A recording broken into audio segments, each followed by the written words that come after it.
Hi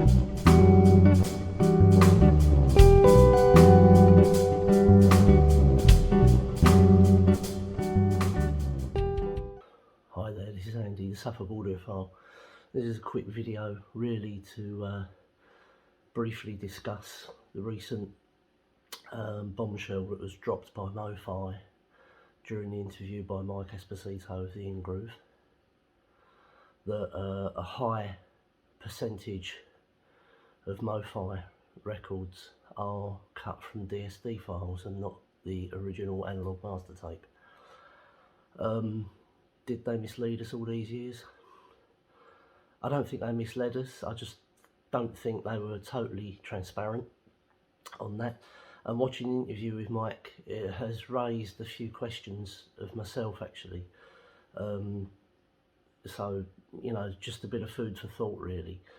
It was quite clear in that interview that they were quite open that a lot of these record companies will not release their master tapes. So my question is this: if MOFI are having trouble obtaining access to the original master tapes to the point that they have to ship a Studer tape deck machine out to the studios to cut to DSD, how does that affect other companies like Analog Productions? Also, they were bringing up issues of tape, master tape levels. For example, the Pretenders' first album, they said that each track had its own master tape. For however many tracks there are on the album, 12 or 14 tracks, there was 12 separate tapes. Each tape was recorded at a different studio, so consequently it's got different levels, different volume levels, different EQs, different this, different that. So that opens up, from their perspective, a can of worms when cutting from tape. I'm not for 1 minute implying that Analog Productions have misled us the same, but for releases like their UHQR, for example, the Jimi Hendrix UHQR releases, the recent ones, do you really think the Hendrix estate are going to let those master tapes out of their sight? I don't think so. So, I mean, what's gone on this week with MOFI is great, and I think it's good that it's out in the open, but I think we need more transparency from other companies as well. It's quite clear that, you know, the likes of your Sam Records in France, they do cut from tape. They're quite open about that. But Analog Productions are in the same sort of ballpark as MOFI. They're one of the big hitters. They're one of the big companies out there. I'd like to know what their process is, you know, with their UHQRs. Because, you know, if what MOFI are saying is right, and I've got no reason to believe that they're lying or misleading us here, you know, you have to go to the company, the record company, to get access to these master tapes. They won't release them for you to take away. You have to go there, you have to take your own tape machine with you. You have to transfer it to a portable medium, DSD. So they'll run the tape through once and record everything flat to DSD, transfer it to DSD, and they take the DSD away and they master from that. What's to say Analog Productions are not doing the same thing? We don't know.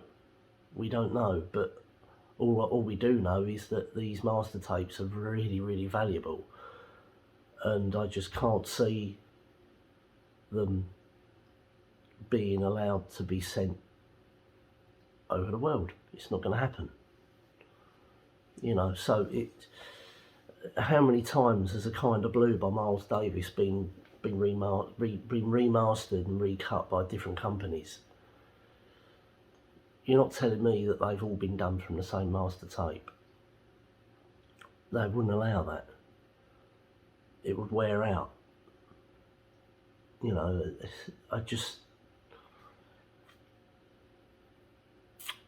think some releases are true analogue, but I think some releases are smoke and mirrors, and you know, there's a bit of a digital stage in there. I'm not saying it's a bad thing, but I just think we need to know, and that opens up this SPARS code thing. Neil Young's got the right idea. He puts a SPARS code on his releases, so you know exactly what the audio chain is, you know, and where it's come from. I really do think that some of these audiophile companies need to adopt the same principle. It really has to happen now. And that's not just MOFI, that's all of them. I think they've all got to do the same thing.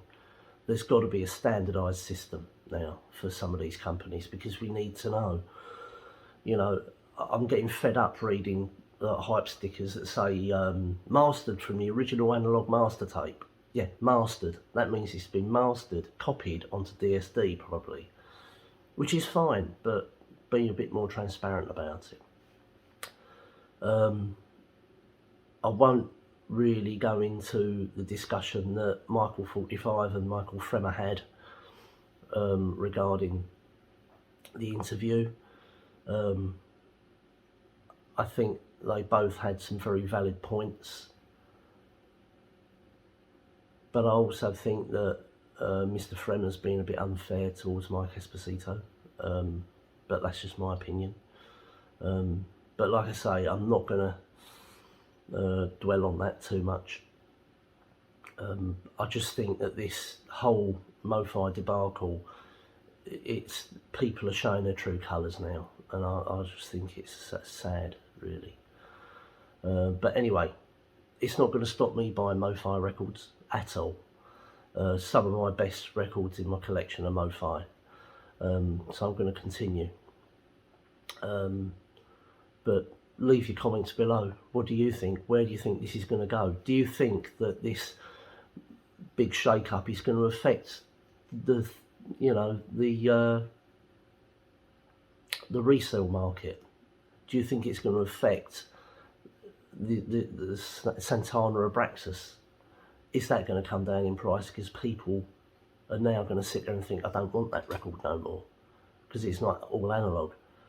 Do you think it's going to bring the price of MOFI records down on the secondary market? It's a question that's worth thinking about.